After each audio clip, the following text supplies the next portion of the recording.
What's up, everybody? Welcome to another episode of Gaming Without Parole. Nope, that's not how we do this. Sitting next to me this week is Dezrah, as always. And sitting next to me is Brian Paul. Hey.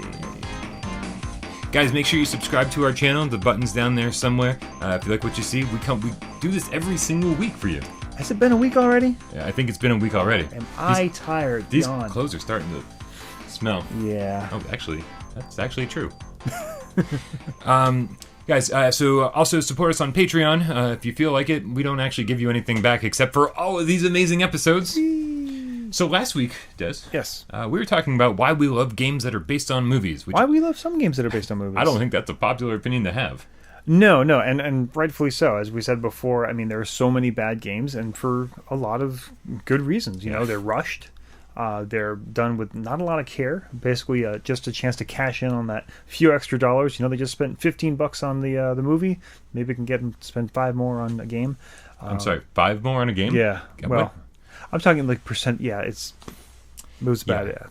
I got you. Poorly. Cool. But yeah, they just want to grab every last little penny they can get, and so just cram those ideas, buy some, buy the rights. Or give the rights to some studio who's better at cranking out, Burger King games. Call back to hey guys. But yeah, it's usually just 100% a cash grab. Yeah. But every once in a while, as we talked about last week, we get some good ones. We do, but far more often we get these. Dezrah, take us away. What's our first game? So I'm going to start off with one that sounds like it should have been an exception. This should have been one of the games based on movies that was going to be amazing. Because not only was this game based on the movie, it was created concurrently with the movie coming out. The directors of this movie created over an hour of footage of this movie with the cast from this movie and told the story that happened in parallel with the events of the movie. Don't keep me in suspense any longer. This, of course, was the most well-known, most beloved video game based on a movie of all time, Enter the Matrix. Ugh. Is that green gonna? Yeah, it's probably see-through. Ooh. Yeah. Enter the Matrix. 2 discs, and we'll get to why that is in a little bit. Well, GameCube, because GameCube is... This was just... we talked about one of the reasons these things fail. Obviously, in this case, it was the developer was okay, but the creators of the movie were absolutely invested in making this a good product. Yeah. I mean, the Wachowskis... let's just say the Wachowskis now. They made an hour more of their movie. There are scenes in this that explain things that happen in the movies. Like, why does the Oracle look different? Well, in reality, the original actress died due to complications of diabetes, but they actually make a... Yeah. I had no idea. Oh, yeah. But they actually make a plot-based reason why that happened, too. When the Neo... and Trinity go to break into the building at the end of the original Matrix. Mm-hmm. It's this huge, fight to get in there, and you think, well, Niobe and Ghost in the Matrix, Reloaded. Yeah, they have to break into a nuclear power plant. Like, oh, this is going to be this awesome security break-in. Well, actually, they instead of filming that for the movie, you play it in the game. I mean, the two plots are that tightly meshed. But oh my God, you want to talk about rushed? The video, slavishly made. The movies, great. The cutscenes look exactly like they're from the movies. The gameplay itself, horrendous. I made a joke earlier, I think just talking to Brian in conversation, before we even thought about this. The most devastating enemy in Enter the Matrix, ladders. Yeah. Ladders. And this wasn't like a new... I mean, Enter the Matrix wasn't at the beginning of the game, so there were many, many ways for programmers to figure out how to make your character look at a ladder and climb up it. Yeah. Apparently they missed the memo. I will say the combat, the hand-to-hand combat stuff, is kind of well done. There is a sort of bullet time, they call it focus, where you get to slow things down, and that's kind of cool, but anything involving moving your character around in space, like walking down hallways or stairs or ladders, is just broken. It's awful. And really, can I hate doing this. I really hate doing this because, guys, this is made by Shiny. Yeah. Shiny made MDK and MDK2. Right. They made Earthworm Jim. They have this down. Messiah. I'm gonna look at I mean, Wild 9. These were kind of innovative games. They were always fun, if nothing else. Like Yes. fun. Right. And like that's the one thing they forgot to add to this game was the fun. The fun. There's no fun. There's a lot of people who criticize this as like, well, it's a Matrix game. I want to play Neo, and you know what? I don't necessarily go for that. Nope, If this was, unimportant. yeah, if this was really well done, I would totally be behind watching Niobe and Ghost kind of go through the plot. And it was a really neat idea having the game and the game again. I can't stress enough. The game was released the same time as the movie. They were meant to be experienced at the same point. Yeah. This should have been a brilliant, awesome, breathtaking, great idea. And well, thank God they've learned from this and people don't do this anymore. It turns out it's a really bad idea. Yeah. There was a sequel. It fixed a few of the problems. It's still not very much fun. Yeah, don't check this out. And I referenced, I think last week, I talked about how... Last week? It was the last episode. I don't know. We're filming so out of order these days. I don't know what's going on. Well, the last episode, I mentioned the fact that the Matrix to modern audiences may seem a little played because all the things that were to our generation breathtaking. I remember sitting in theater watching the first time Trinity, the cops kind of bust in and she's at the phone, she hangs up the phone and then runs up the wall and flips around and kicks that. We had never seen anything like that before, and I was so ready for okay, these people who did this are going to make a video game? Yeah. This is going to be amazing. But unfortunately, it was just as disappointing as the Matrix sequels. So, yeah, That's painful. I think one of the things that makes a lot of these games so bad isn't necessarily just the fact the game is bad. It's just that our excitement about the game, we love this movie, this game is going to be great too, and just the crushing disappointment from that adds to the bad gameplay to a really bad experience. Yeah. I'm apparently the game I'm going to talk about next. It echoes a lot of the statements you're saying about the Matrix, because this is a far less well-known movie. The movie in game called The City of Lost Children. Oh, I love that movie. This is a French movie. Yes. It was made in 1995, or the game movie, roughly 1995. Yeah, that sounds right. That 95, era. yeah. I'm not going to get specifics because I don't know them. But the people that made Delicatessen and Amelie behind this movie, if you haven't seen City of Lost Children, it's amazing. It's got Ron Perlman. It does have Ron Perlman. It's a French movie, and Ron Perlman, well, for the longest time I thought he was French because he just speaks French. Miet. Yet. He says that a lot. He does. I think he knows one word. So there's a evil scientist, I guess. Well, right on the front here, although it's a little green, it might have problems with the green screen. It's this weird cyber tech, futuristic, not steampunk, but don't even. What the hell is it? Don't even explain the plot. I'd say steampunk, but this is before steampunk was kind of a thing. In one line, I'm going to say Crank, the evil scientist, kidnaps children. Yes. To steal their dreams. Yes. Plot of the whole movie. Yeah. But just gorgeous. I mean, this is one of those. If you're not, this is during the film cast, but if you're not, I don't want to watch these movies with subtitles, then fine. Don't watch it with subtitles. Just watch it. It is beautiful. That's true. It's just breathtaking, gorgeous, amazing, surreal. Yeah. Can we just stop talking about awful games and go watch that? Well, sure. Can we just switch over to that for the rest of the feed? Podcast over. So here's the deal. This game was given to Psygnosis, who, up until this point, couldn't do anything wrong. Yeah, they made some great stuff. Oh, absolutely. Even Genesis days, right. They did a bunch of great games, and then on the PlayStation 1. They did Destruction Derby and 2, which were both phenomenal. I remember playing Destruction Derby 2, going, how does this game move so fast and smooth and look this good? And they did all the Wipeout games, which were the futuristic racing games. Those were amazing. And then I remember seeing screenshots for the game City of Lost Children, and all the previews said the same thing. They said, game based on the movie, Resident Evil style of game, where you control... is it Miet? Miet. Yeah. And you walk around the city, you find items, you solve puzzles. Well, that makes sense for the type of movie that it was. It's not going to be an action shooter or anything. I was so excited. Yeah. Because I'm a huge Resident Evil fan. Right. I didn't mind the tank controls or the static camera angles or all the stuff that other people mind. For me, it wasn't an issue. I was like, this combines one of my favorite movies with one of my favorite styles of games. What could go wrong? What could go wrong, Psygnosis? Let me tell you something about this game. Oh, man. This is just a bad game. Like, Yeah. You walk around, you have no idea what you're supposed to be doing. They give you a little too much freedom right off the bat.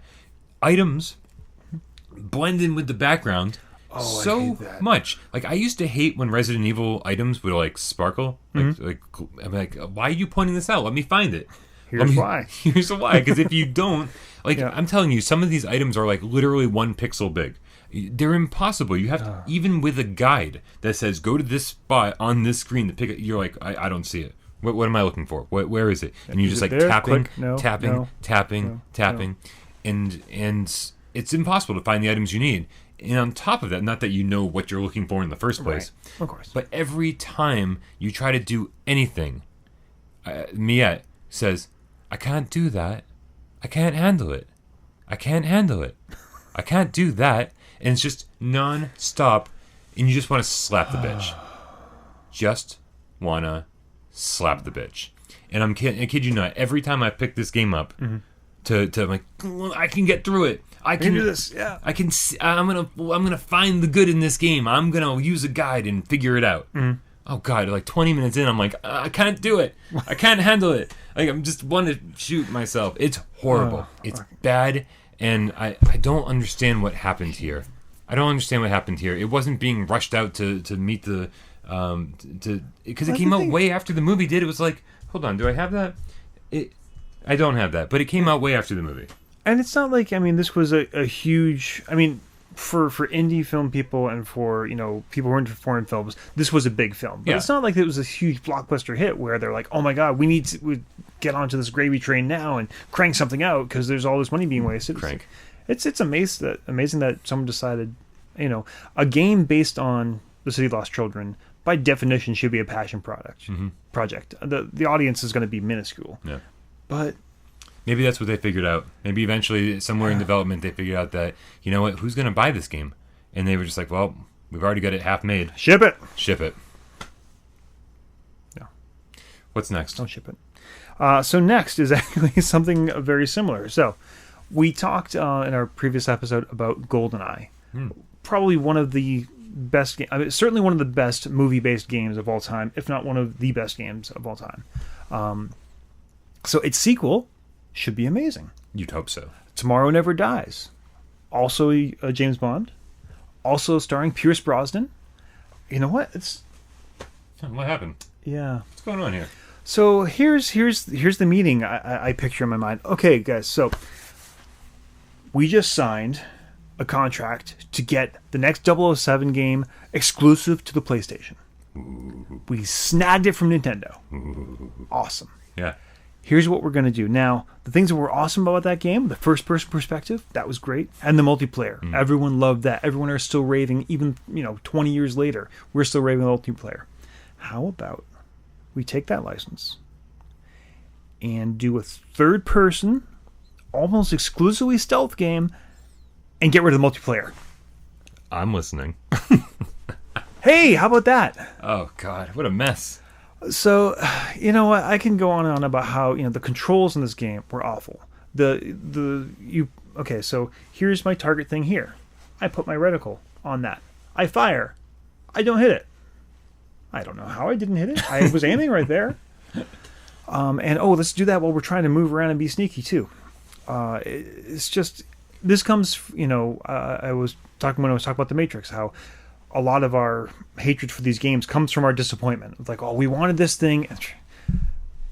This is that experience with the movie. Okay, we're expecting the game to be as good as the movie, which Tomorrow Never Dies was not terribly bad. Well, okay, no, it was probably one of the worst Pierce Brosnan movies. But that being said, this was the sequel to GoldenEye. There was a very high standard to hold themselves up to, and they just completely missed it. Do we know if it's the same developer? No, it wasn't. Way, right? Actually, you know who it was? This was the first Bond game who, and this is a company that continues to make the Bond games, by EA. Like EA proper? Yes. Holy crap. Yes, this was an EA game. So, you know, it's not like they didn't have the money lying around to make sure this came out great. Well, you know what they were thinking. They were like, this is going to sell no matter what. So, ship it. Yeah. Yeah. And Stop that's shipping games. And on top of all that, it was short. So we could show. I mean, you could probably sit down and play this thing in an afternoon, but don't. Just don't. It's there's not much more to say. This was just a half-assed attempt to cash in on a video. I mean, a movie. Yeah. And a video game. They're basically like, oh, this movie's out. It's doing pretty well in theaters. Everyone loved that game. We can just coast. And yeah. From a personal standpoint, I gotta say, when I was a kid or when I was younger, I had a PlayStation 1. I didn't have the money to afford multiple consoles. So, you know, when N64 games came out that I wanted to play, I was always a little jealous. Yeah. You know, I was like, oh, I don't get to play GoldenEye except for with my friends down the hall. And so when I saw this was going to be a PlayStation 1 exclusive, I was like, haha, F you guys. It's all mine. Haha, F you guys. Haha, Yeah. indeed. So, I mean, maybe that's what they were banking on. Yep. People like me. I didn't buy it. I didn't get screwed by On that my one. personal side, this is one of the few times in pop culture where fencing has been a big part of a movie, and they still crapped all over it. Was there fencing in the game? Not to my knowledge, but that's probably better. Screwed it up again. Yeah. All these check boxes not unchecked. All right, so I've got a couple that I want to talk about, but I'm going to talk about one and maybe do the other as an honorable mention real quick. This is about as obscure gets. If you guys remember White Men Can't Jump, the Wesley Snipes and Woody Harrelson basketball comedy Someone lost a bet. That's all I can figure. from 1992. The movie came out in 92. They had how many years to put this game out? We're going to say 3 because it came out in 1995. So apparently no real hurry here, guys. Yeah. This is, I mean, come on, let's see. This is, it's painful. It's giving me a migraine. Are we showing Oh, videos? we are. Okay. Yeah, which is why we just lost all of our viewers. They have a headache now. Because when he said he was going to talk about this, one, I barely believed it actually existed. And then two, he showed me the box, and I just stood in awestruck silence at the awfulness of the video. It's so bad. You can see it here for yourself. This... It's for the Atari Jaguar. I think it's exclusive to the Atari Jaguar, at least on consoles, at least. Ooh, wow, that must have taken some doing. On the there's so much to say here. This is ridiculous. It has nothing to do with the movie. I mean, except that there's basketball involved. Okay. It's the Jaguar. Hey, wait a second. Yeah. There's a free Team Tap 4-player adapter included. A $29.95 value. Okay, well, since you brought it up... All right, well, you know what? I'm taking it back. Since you brought it up, I don't have the Team Tap. I think it's actually pretty hard to find these days.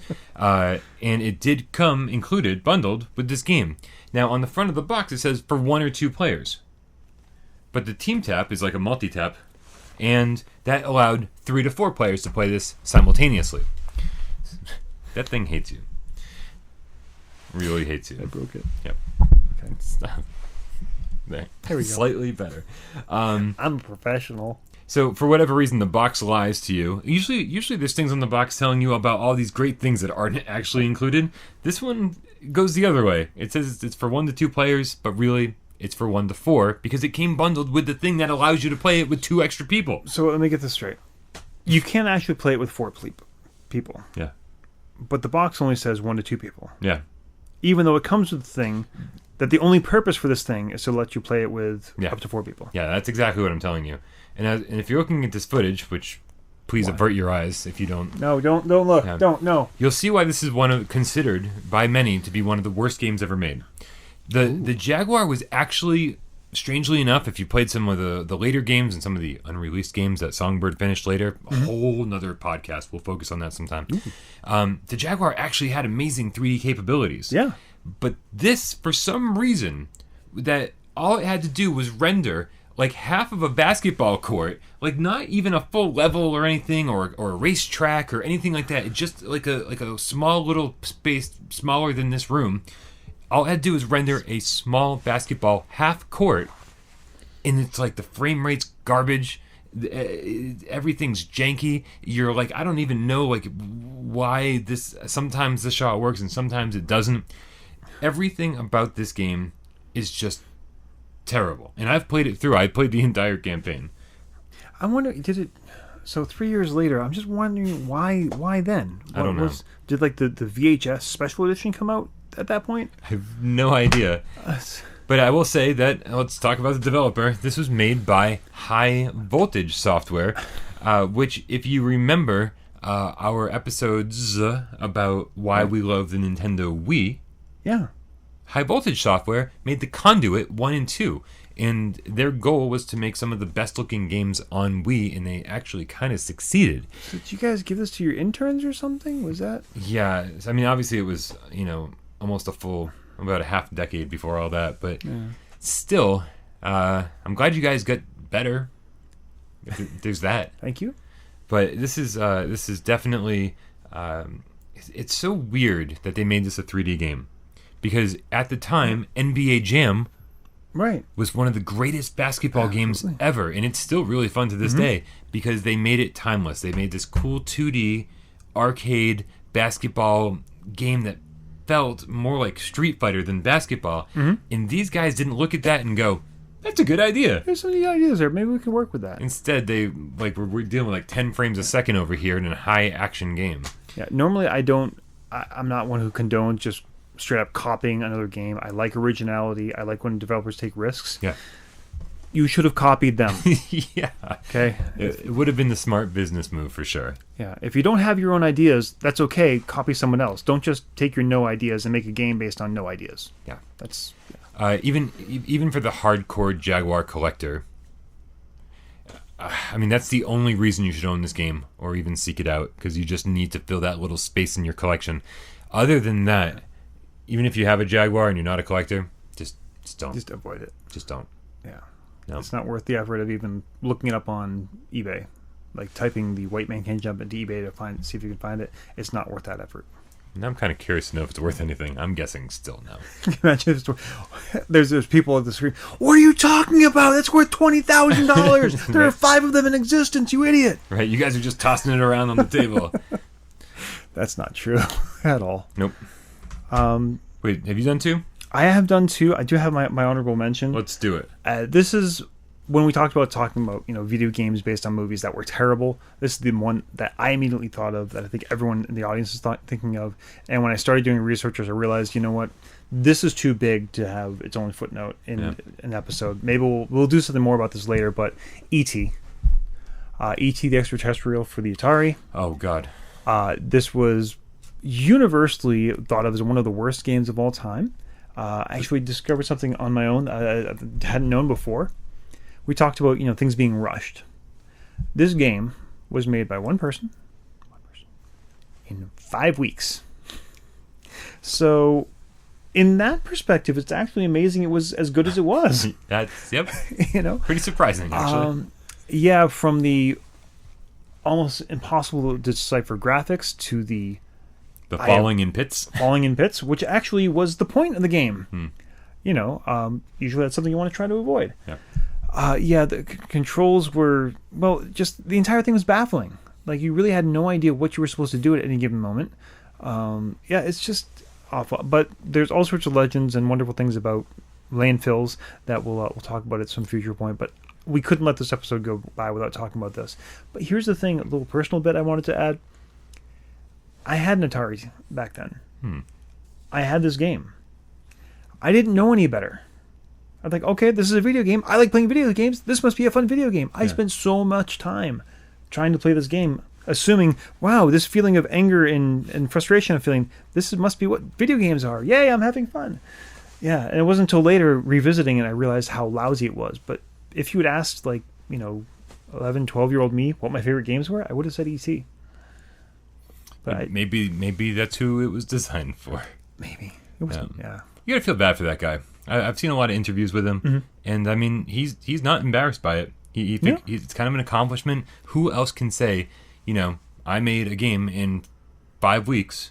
Yep. That was based on the biggest movie of the year. Absolutely. One of the biggest movies of all time. And to be fair, we're still talking about it. It is one of the most famous video games of all time. Yeah. That guy, he was set up for failure from the get-go. The fact that he made anything is amazing. Yes. Final honorable mention in game for this week. Dishonorable mention, I suppose. Totally true. Absolutely. Is oh God, Fight Club. I thought you were going to say, "Oh God, you devil." Oh, I remember that. Did they make a game on that? I hope so. That would have been with amazing. George Burns motion capture smoking. Yeah. He was God and the devil. And the devil. Both. Yeah. It's been a long time. Double roll. Yeah. But no, Fight Club. God, this is painful. Fight Club came out on the Xbox, PS2, and hopefully that's it. It's a one-on-one fighting game. Go ahead. Yeah, please. Thank you. Wasn't the whole point of the movie about anti-consumerism? Yeah. And not selling your soul to the corporate machine and actually doing something that you're passionate about and worth doing? Yeah. Okay. Yeah, and yeah. This is not that. This is the opposite of that. This is almost as bad as actually. Have you seen the Fight Club soap you can buy? I have seen that. That at least okay. So, redeeming things about this game. Let's try to be positive. One. You can kick the crap out of Fred Durst from Limp Bizkit in this game. He's an unlockable character. Holy crap. Yep. Why are we even talking about this? Well, because the game mechanics are just garbage. Oh. So you really can't actually. You can. He's just not fun to do it. Despite how fun you'd think it would be to kick that guy's ass. So now we've got Scott Stapp and Fred Durst. Oh, God. If you're watching, comment below. Also, you can kick the crap out of Abraham Lincoln. Because if you remember... Okay.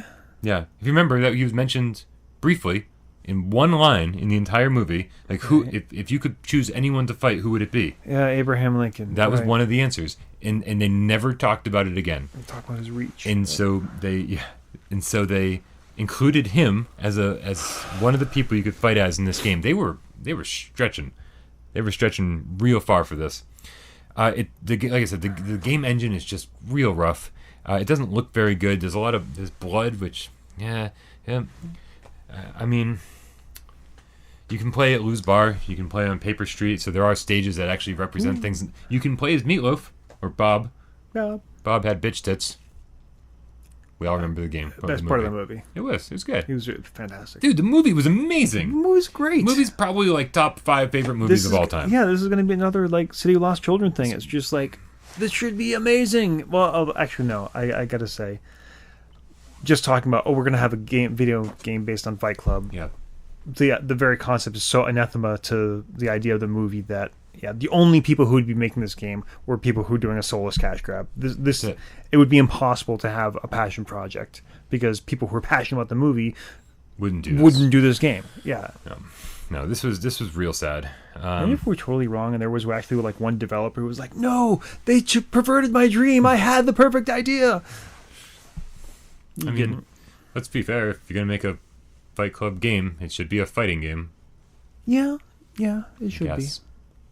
Or I could kind of imagine like a role-playing game where you try to sneak into all the different anonymous groups and try to see how long you can trick them into thinking you actually had that disease. But that would probably take more than 6 months of development. I don't know how long I don't know how long this took, but I can't imagine it took very long. Yeah. And that's where I'm going to stop with that because I'm just getting sad now. Because I'm not going to sleep well tonight if I keep thinking about it. I think we need to go and take a break and then do a trilogy. Watch The Matrix, watch City of Lost Children, watch Fight Club, and watch Alien. And cleanse all this awfulness. Absolutely. Guys, thank you for joining us. Thank you for tuning in. If you have any topics that you'd like us to cover, please submit them in the comments below because we well, you gotta do this willy-nilly. Sometimes it's a little bit last minute. So we're always willing to hear topics that you want us to talk about. And what are your least favorite movie games, actually? I want to hear if there's some other ones out there that we didn't talk about. Or even better, in reference to last week, Yes. what are some awesome movie games that we missed? Because we had a hard time coming up with a list of great movie games. The Riddick games. Oh, right. Yeah. Damn it, Chronicles of Riddick would have been a great one. Those are actually the weird part where the games are better than the movies they're based on. Yeah, even By better. far. Craziness. Okay. Thanks for tuning in. We'll see you next week for Gaming Without Pro. I'm Brian Paul. And I'm still Dezrah. And we'll see you next week.